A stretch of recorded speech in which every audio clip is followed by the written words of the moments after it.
안녕하세요. 오이는 청춘 산나서입니다.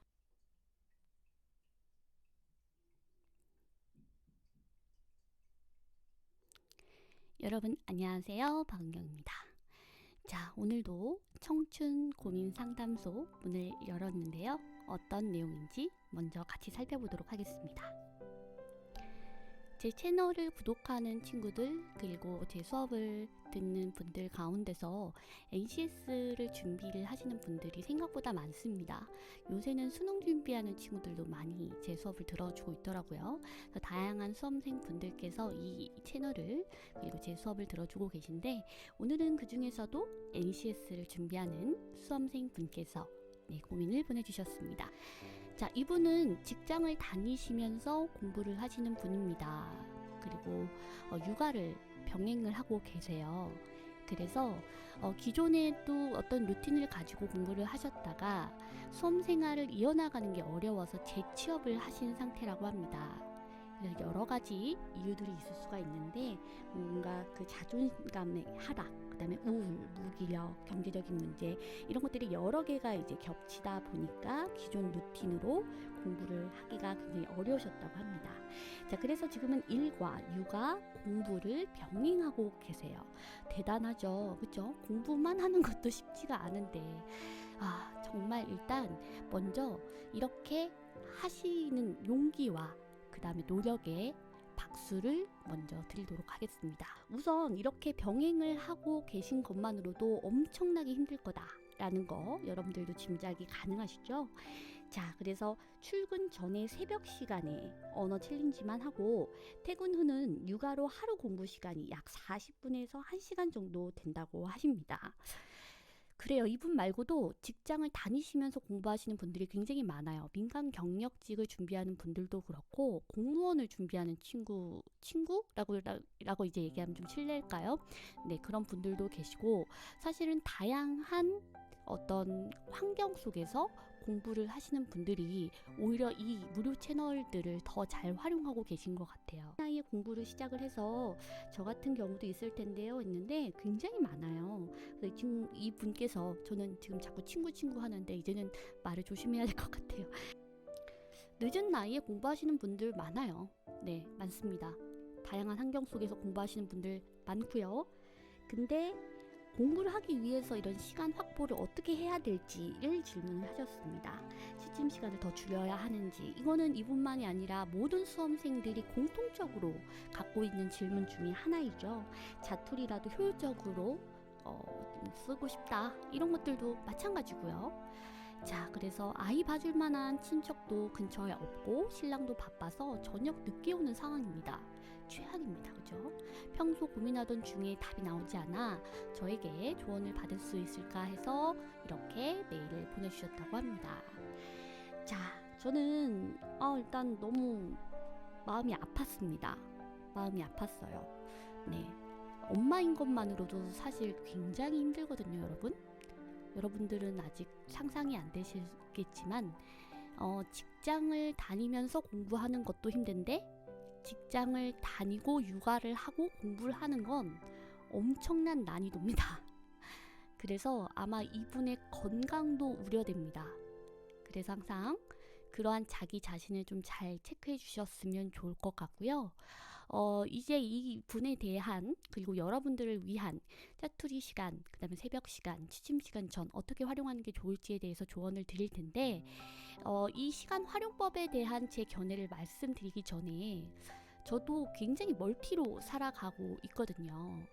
번개맨이 5세인데 이제 곧 2022년이 되면 6세가 됩니다. 네, 그래서 5세 번개맨을 키우고 있는 한 아이의 엄마이고요. 그리고 박사과정을 하면서 공부도 하고 있고요.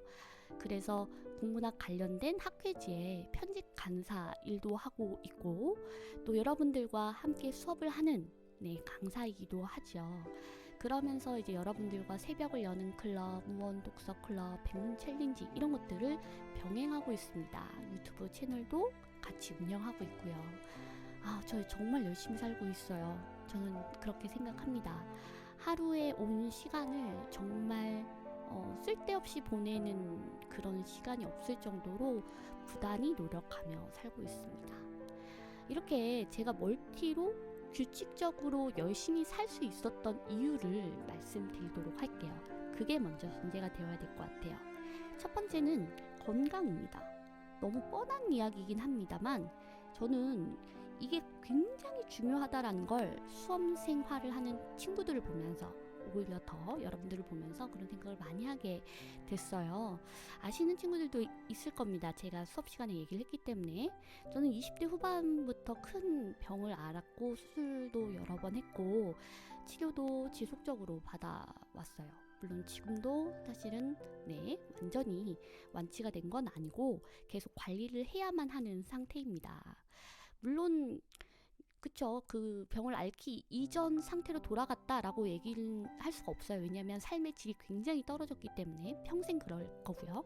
하지만 많이 아팠던 그때보다는 회복이 잘 된 상태입니다. 물론 병을 얻고 나서 달라진 건요, 얻은 것도 있어요.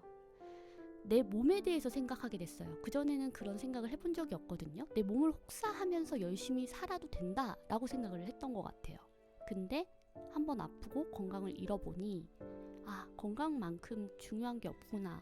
그리고 건강을 잃으면 내가 하고 싶은 것도 할 수 없구나 라는 생각이 들었어요. 그래서 지금은 내 몸에 대해서 생각해 보게 되고 관리하게 되었습니다.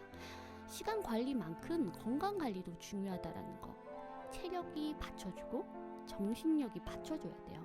아까 이제 앞에 사연에서도 무기력함, 그 다음에 우울 이런 거를 말씀을 해주셨는데 저도 상당히 그 아이 낳고 산후 우울증도 굉장히 심했고요. 그 다음에 한 10년 정도 강사 생활을 하다 보니까 뭔가 목표가 사라진 것 같은 느낌? 내가 왜 이렇게 강사 일을 하고 있지?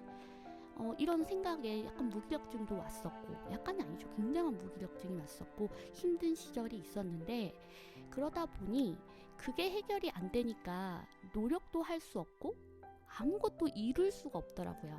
그래서 멘탈 관리, 그리고 이제 정신력, 정신 건강 이런 것들이 무엇보다 중요하다라는 거. 그래서 그 부분을 먼저 체크해 주시면 좋을 것 같고요. 그 다음에 두 번째는 안정된 환경입니다. 굉장히 중요해요. 안정이 되어 있는 환경이어야 되는데 공부 환경일 수도 있고요. 경제적인 문제일 수도 있고 여러 가지가 안정된 환경 속에 놓여 있어야 됩니다. 그래야 공부가 효율적으로 될 수가 있어요. 그래서 이거를 그냥 너무 받아들이지만 말고 혹시 이 부분을 어느 정도라도 내가 해결할 수 있는지를 생각해 봐야 돼요. 예를 들면 돈을 벌면서 공부한다? 이거 굉장히 힘든 일입니다. 제가 그것 때문에 공부를 더 지속하지 못했거든요. 조교하고 또 과외하고 학원 파트로 뛰고 아르바이트 하면서 막 목이 메일라 그래요. 그렇게 하면서 공부를 하려다 보니 그게 되겠어요?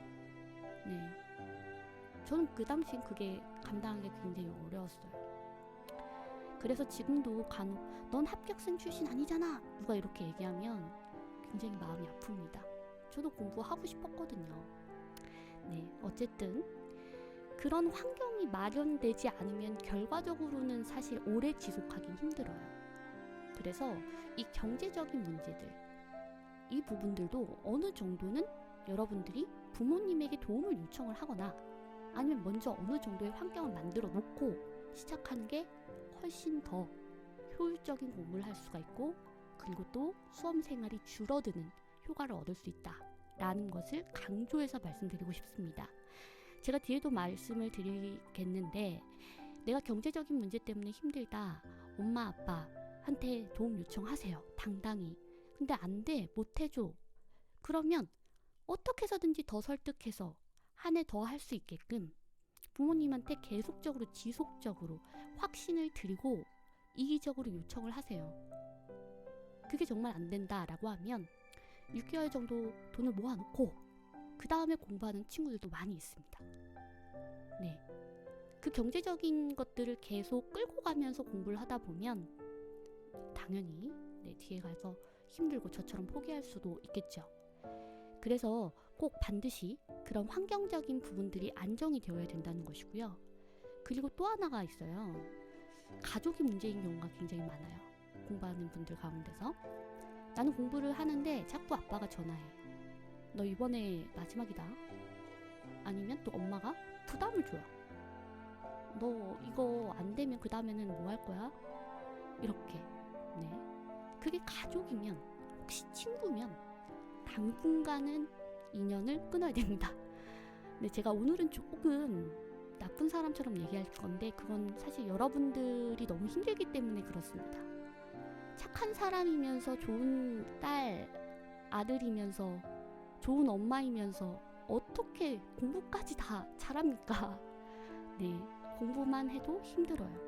그래서 너무 좋은 사람이면서 공부를 하겠다라는 압박에서 벗어나셨으면 좋겠습니다. 이제 그러면 이제 시간 관리에 대해서 한번 이야기를 해볼게요. 첫 번째입니다. 자, 이거는 저뿐만이 아니라 합격생 분들께서 공통적으로 하셨던 이야기예요. 두 가지를 딱 구분할 수 있어야 된대요.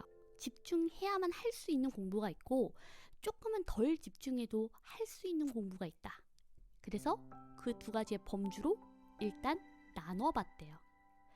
그래서 잠이 막 쏟아지는 거예요. 예를 들면 특정 시간에. 그럼 그때는 집중해야만 할 수 있는 공부는 할 수가 없죠. 그럴 땐 빨리 전환을 하는 거예요. 공부하는 거를. 그래서 그 시간에는 자료를 정리한다든가 책상 정리를 한다든가 아니면 강의를 듣는다든지 암기를 해야 되는 뭔가 헌법 이런 거를 듣는다든지 그리고 강의를 그냥 틀어놓고 복습을 한다든지 그렇게 시간을 보내주셔야 되는 거죠. 그 다음에 예를 들면 원래 저녁에 운동을 하는 시간이 정해져 있다. 근데 갑자기 낮인데 졸린 거예요. 그럼 그때 바로 일어나야죠. 그래서 그날은 운동을 일찍 가는 거예요. 어쨌든 운동을 할 거였으니까. 매일 정해진 그러한 루틴과 그 다음에 계획표대로 돌아가면 너무나도 좋겠지만 그게 생각보다 잘 안 되거든요. 그게 사람이고요. 네, 그래서 너무 체계적으로 너무 정확하게 자기가 짜놓은 계획대로만 움직이려고 하지 말고 그날의 컨디션과 상황에 따라서 유연하게 내 공부의 그런 방향과 그 다음에 학습의 목표를 조절해 주시는 게 중요할 것 같습니다. 자, 두 번째는 절대적인 공부 시간을 확보하는 게 굉장히 중요합니다. 일단 세 가지로 나눠서 말씀을 드릴 겁니다. 새벽 시간, 자투리 시간, 취침 시간. 자, 이분은 새벽 4시에 일어나신다고 했습니다. 충분히 일찍 일어나고 계신 거예요. 근데 이 친구가 이제 새벽 시간 중에 몇 시간을 쓰시는지 저한테 알려주시지를 않았어요. 그래서 사실 답변하기 애매하긴 한데요. 새벽 시간을 활용해서 공부를 한다 라고 한다면 최소 80분 이상 혹은 90분 이상은 쓰셔야 돼요. 그러니까 새벽 시간을 90분 정도는 내가 집중할 수 있는 환경으로 만들어줘야 된다는 거죠. 한 과목을 공부하는데 최소 90분 정도는 써야 하지 않겠어요? 우리 시험 시간도 80분, 90분 이렇게 되잖아요. 그래서 내가 준비하는 시험 시간에 맞춰서 그 정도는 집중하면서 내가 공부에 전념할 수 있게끔 그 시간을 절대적으로 확보해 주시는 게 무엇보다 중요합니다. 물론 저는 90분으로는 부족하다고 생각해요. 언어는. 그래서 오히려 한번 할 때 찔끔찔끔 하는 게 아니라 3-4시간 정도는 해야 된다고 생각을 합니다. 그래서 90분을 2번 정도 최소 2번 정도는 돌려야지만 언어 공부를 오늘 제대로 했다라고 얘기할 수 있을 것 같아요. 문제를 풀고 채점하고 거기에서 끝나는 게 아니죠. 답이 되는 선택지의 원리가 무엇인지 확인해야 되고 그 다음에 지문도 다시 한번 리뷰하면서 핵심도 다시 한번 잡아보고 선지도 예측하는 것도 해봐야 되겠죠. 그런 다음에 자기에 대한 평가를 해야 됩니다. 내가 오늘 이 언어 지문들을 보고 그리고 문제를 풀면서 부족했던 부분, 앞으로 보완해야 될 점은 무엇인가, 문제점을 진단하고 그리고 그것을 해결하기 위해서 무언가는 솔루션을 자기가 진행을 해야 되잖아요. 그래서 그것을 보완하기 위해서 기출문제를 필요한 부분들을 다시 찾아서 그 부족한 부분들을 채워주는 그 과정까지 해줘야지만 한 번의 언어 공부가 끝나는 거예요. 그쵸? 그냥 문제 풀고 끝나는 게 아니잖아요. 그래서 최소 3시간, 4시간 정도는 쭉 이어서 공부를 해줘야 언어는 좀 효율이 높아지는 거라고 저는 생각이 듭니다. 물론 막 수능 때는 뭐 이런 얘기들이 있잖아요. 하루에 매일 조금씩 꾸준히 해야 된다. 꼭 그거에 얽매일 필요 없어요. 한 번에 쫙 하는 것도 도움이 됩니다. 대신 제가 아까 말씀드렸던 것처럼 꼭 내가 보완해야 될 점이나 솔루션, 이 부분을 진행을 해야지 나아지고 있고 발전하는 거지, 그냥 단순히 문제만 풀고 그렇구나 하고 넘어가는 거는 의미가 없어요. 그래서 좀 더 질적인 공부를 위해서라도 한 번에 3시간에서 4시간 정도를 해주는 게 가장 베스트다. 근데 새벽에 3, 4시간을 쓰는 거는 쉽지가 않잖아요. 그렇기 때문에 최소 90분이라는 시간을 제가 드린 겁니다. 그래서 일단 90분 정도는 내가 확보할 수 있는지 이 부분을 체크해 주시면 좋을 것 같고요. 이 친구의 그 메일에 보면 그런 얘기가 있어요. 아이가 이제 깬다. 저도 새벽 루틴 하다 보면 번개맨이 깹니다. 그러니까 제가 남편분을 에 대해서 궁금할 수밖에 없는 게 내가 새벽에 공부하는 시간도 확보를 해주지 못한다? 이게 조금 전 서운하더라고요. 분명히 와이프가 공부하는 거 아는데 그러면 이 새벽 시간만이라도 아내가 집중해서 공부를 할 수 있게끔 조금 도움을 줘야 되는 게 아닌가. 그래서 아이가 일어나잖아요. 그럼 이 90분을 확보해주기 위해서 남편이 일어나줘야죠. 남편도 물론 일을 해서 힘들지만 이 사연의 주인공도 일을 하시잖아요. 그렇다면 남편분도 도와주셔야죠. 네, 그래서 사실 도와주고 계신지 어쩐지 모르겠지만 아이가 일어나는 순간 이 새벽의 공부의 흐름이 깨진다고 말씀을 하셨기 때문에 저는 개인적으로는 남편분도 같이 협조를 해서 이 90분이라는 시간 정도는 매일 만들어줄 수 있게끔 같이 의논을 해야 된다고 생각합니다. 그 다음 자투리 시간, 이걸 이제 어떻게 활용할까? 그렇죠? 자투리 시간에 대한 활용도 질문이 굉장히 많이 와요. 이분은 이제 육아 중에 중간중간 짜투리 이런 시간들이 생기는데 지속적인 집중이 어렵다고 하셨습니다. 저의 경우에는 그래도 감사하게 짜투리 시간을 굉장히 잘 이용하는 편이에요. 강의를 하기 위해서 오가할 때도 저는 대중교통을 이용하거나 택시를 타는데 그럴 수밖에 없는 건 운전을 하면 그 시간을 쓸 수가 없거든요. 그래서 이왕이면 저는 대중교통을 이용해서 그때 공부를 하려고 합니다. 그래서 그거 하나, 그 다음에 또 하나는 집 안에서도요, 제가 다니는 동선마다 읽을 책이나 봐야 하는 텍스트를 배치해놔요. 화장실도 마찬가지고요.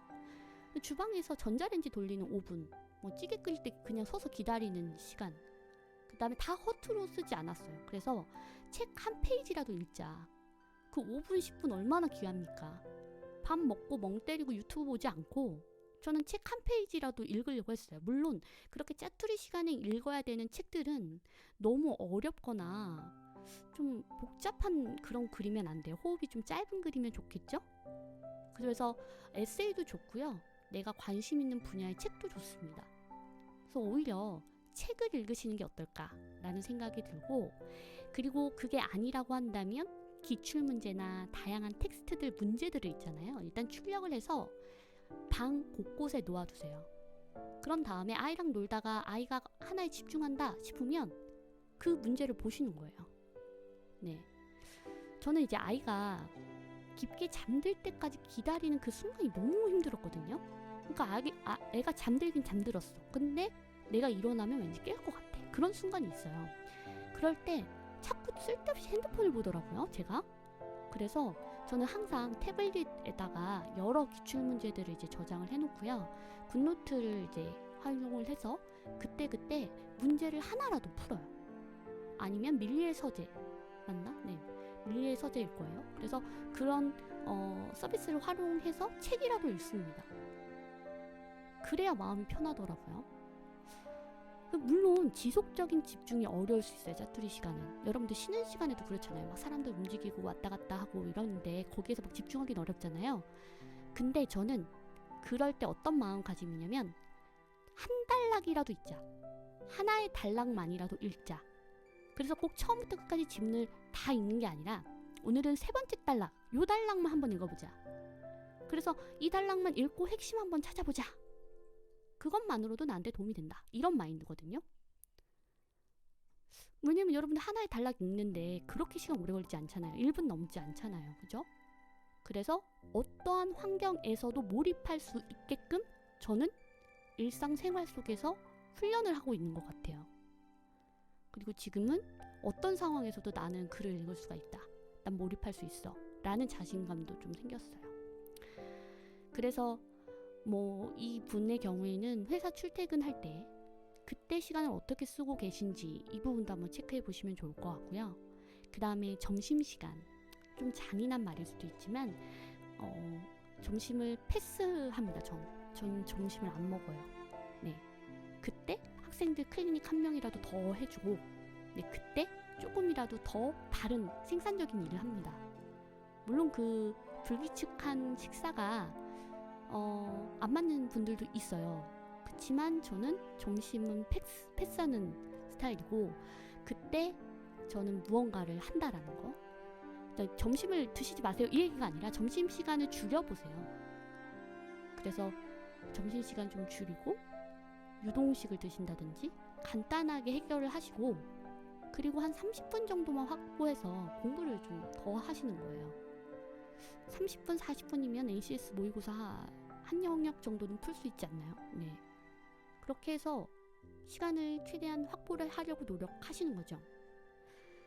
채점이나 리뷰 이런 거 안 해도 됩니다. 그러니까 푸는 것만으로도 이때는 도움이 되니까 짜투리 시간에서는 문제 하나라도 푼다. 그래서 제가 아까 얘기했던 것처럼 저는 제 가방, 그 다음에 태블릿, 그 다음에 집안 곳곳, 아이 방에도 제 책이 꽂혀 있고 제가 공부할 텍스트들이 다 쌓여 있습니다. 어디에도 있어요. 그래서 내 시선이 닿는 어느 곳에서든지 그거를 꺼내서 읽을 수 있게끔 마련을 해놓습니다. 자, 그 다음에 취침 시간. 이것도 질문이 참 많아요. 근데 수면 시간에 대해서는 참 개인차가 큽니다. 합격생들도 가운데서 이런 친구도 있어요. 선생님, 저는 원래 잠이 굉장히 많은데 수험생활 할 때는 이상하게 잠이 안 왔어요. 그래서 새벽 2시, 3시까지 공부를 하고 한 4시간 정도만 잤던 것 같아요. 이런 친구가 있고요. 또 어떤 친구는 선생님 저는 최소한 7시간은 자야지 그 다음날 집중해서 공부할 수 있더라고요. 하는 친구도 있었어요. 그리고 또 어떤 친구는요. 다 합격생들이에요. 선생님 저는 진짜 매일 달랐어요. 그래서 잠이 안 오고 그날따라 공부가 잘 되면 굳이 자야 된다는 압박에서 벗어나서 밤을 샌 적도 있어요. 네, 이렇게 다 밤을 쓰는 밤 시간, 취침 시간에 대한 그런 접근이 합격생들마다 다 달랐어요. 그래서 누군가는 잠을 줄이고 공부를 하고요. 이게 맞는 사람이 있고요. 그리고 아까 말씀드렸던 것처럼 최소 몇 시간은 자야지만 그 다음날에 집중해서 공부할 수 있는 분들이 있고요. 사람마다 다 달라요. 그래서 잠을 줄여라 라고 제가 함부로 말씀드릴 수는 없습니다. 다만 루틴처럼 자기 전에는 이걸 꼭 하고 잔다. 이거 정도도 있었으면 좋겠어요. 저는 새벽 루틴이 있는 것처럼 저녁 루틴이 있는데 짤막한 단편 소설을 하나 읽고요.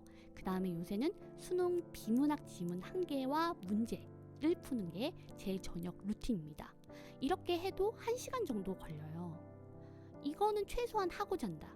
근데 그렇게 했는데도 잠이 안 온다? 그러면 조금 리뷰를 더 해보고 책도 조금 더 읽는 거죠. 자, 그렇게 해서 저녁 시간에 내가 꼭 하고 자는 어떤 저녁 루틴을 만드는 것들을 여러분들한테 추천드립니다. 수험생분들 같은 경우에는 일반 수험생들의 경우에는요. 우리가 독서실 갔다 오고 혹은 학원 갔다 와서 집에 와서 그리고 집에 와서 잠들기까지 의외로 시간을 허투루 쓰는 경우들이 굉장히 많아요. 뭐 아무것도 안 하고 정리했는데 벌써 1시고 막 이런 경우들이 굉장히 많거든요. 그래서 저녁 시간을 내가 어떻게 좀 더 규칙적으로 활용할지 그리고 항상 똑같은 걸 해주시는 게 오히려 더 효율적이고 지킬 수 있는 그런 환경이 되니까 여러분들도 한번 참고해 보시면 좋을 것 같습니다. 제가 여러분들한테도 자주 하는 말이 있는데요. 수험 생활을 하는 동안에는 철저히 자기중심적이어야 한다. 네, 그리고 이기적이어야 한다. 그 대상이 가족이라고 할지언정 수험 생활 동안은 너무 착하거나 너무 남을 배려해서는 안 된다 라는 이야기를 간혹 해드립니다. 너무 착하면 수험 생활이 길어집니다. 자기 자신도 지치고요. 가족 때문에, 언니 때문에, 동생 때문에, 엄마 때문에, 이분은 또 아이 때문에, 이렇게 어찌 됐든 간에 내가 합격을 하고 이직을 하고 한다라는 건 다 가족과 이 기쁨과 이 좋은 것들을 나누고 싶은 건데, 그걸 준비하는 기간 동안에는 나에게 집중을 좀 해줘야 되거든요. 그래서 이 사연자분에게 조금 더 맞춰서 답변을 드리면, 내 시간을 컨트롤할 수 없다면 아이의 시간을 내가 컨트롤을 하는 거죠. 그래서 최대한 규칙적으로 아이의 생활을 만들어주고 조금 일찍 재웠습니다. 그래서 번개맨은 아무리 늦어도 9시에는 잘 수 있게끔 그렇게 환경을 만들어 줬고요. 그 아이의 생활 패턴이 조금 더 규칙적이면 공부를 하는데도 훨씬 더 마음을 놓고 공부를 하실 수가 있고 공부 시간도 훨씬 더 많이 확보가 되실 겁니다. 그리고 마지막으로 우리 집에 있는 그 큰아들 있잖아요. 저희 남편. 제게 가끔 고구마를 엄청나게 먹입니다. 한 트럭 가져와가지고 막 고구마를 막 던져버려요. 그럴 때도 있지만 그래도 제가 고마운 건 참 좋은 아빠거든요. 육아에는 적극적이에요. 그렇지 않았다면 제가 여러분들과 이렇게 소통하기도 어려웠을 거고 수업을 하기도 어려웠겠죠. 물론 그분도 바쁜 사람입니다. 그래서 최대한 제가 필요한 시간에는 당당하게 도움을 요청했어요. 월수금은 내가 재우고 그 다음에 화목토는 큰아들이 재웁니다. 일요일은 다 같이 자고요. 그래서 그런 규칙적인 패턴을 만들어 놓고 그 시간을 최대한 생산적으로 활용을 하는 것이죠. 저희는 번갈아 가면서 재우고 있습니다. 또 하나는 자세한 사정을 모르지만 주말을 하루밖에 못 쓴다라는 것도 좀 문제가 있는 것 같아요. 왜냐면 직장을 다니시면서 공부하시는 분들의 경우에는 토요일, 일요일 이틀을 다 공부에 매진하시거든요. 그리고 육아를 하면서 공부를 하시는 분들도 많아요. 근데 그런 분들도 월요일부터 금요일까지는 그냥 육아에 전념하고 토요일, 일요일은 남편분께 육아를 맡기고 공부를 하시는 케이스들이 많이 있거든요. 근데 왜 하루만일까? 약간 이런 생각도 들더라고요. 요새 멋있는 아빠들 얼마나 많은데요.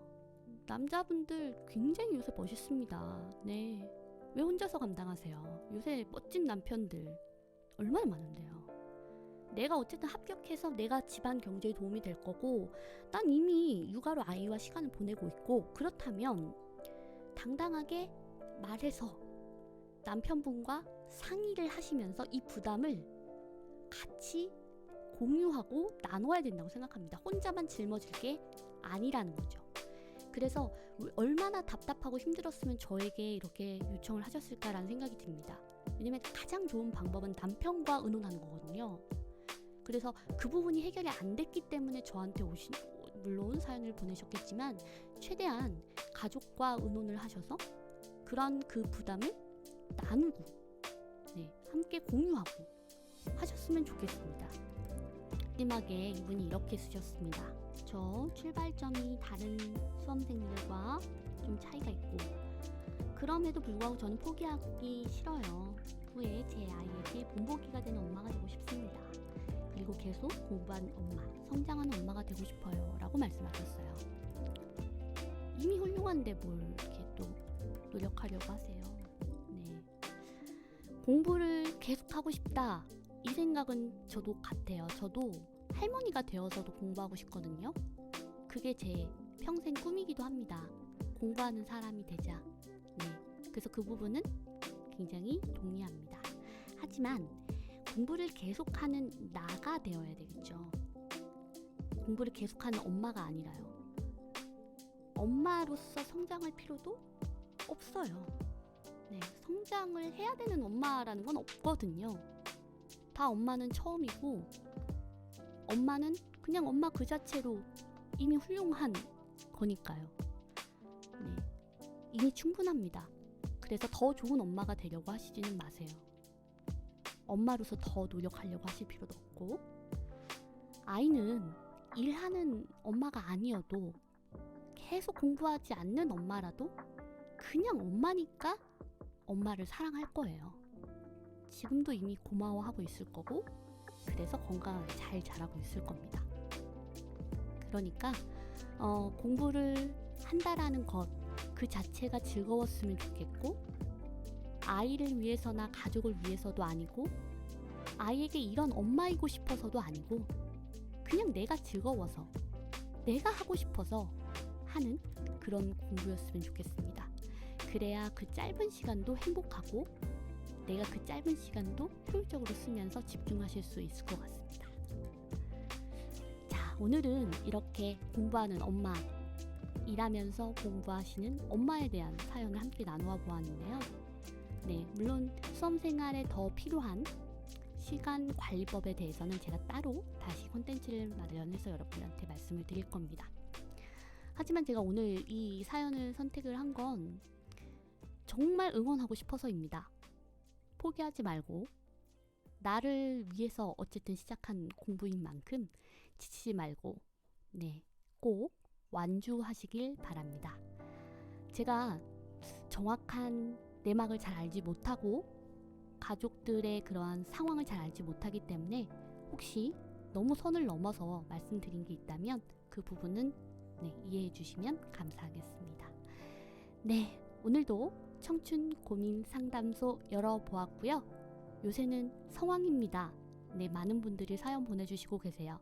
차근차근 고민을 함께 나누는 시간을 갖도록 하겠습니다. 오늘도 끝까지 들어주셔서 정말 감사하고요. 우리 또 만나도록 할게요. 감사합니다.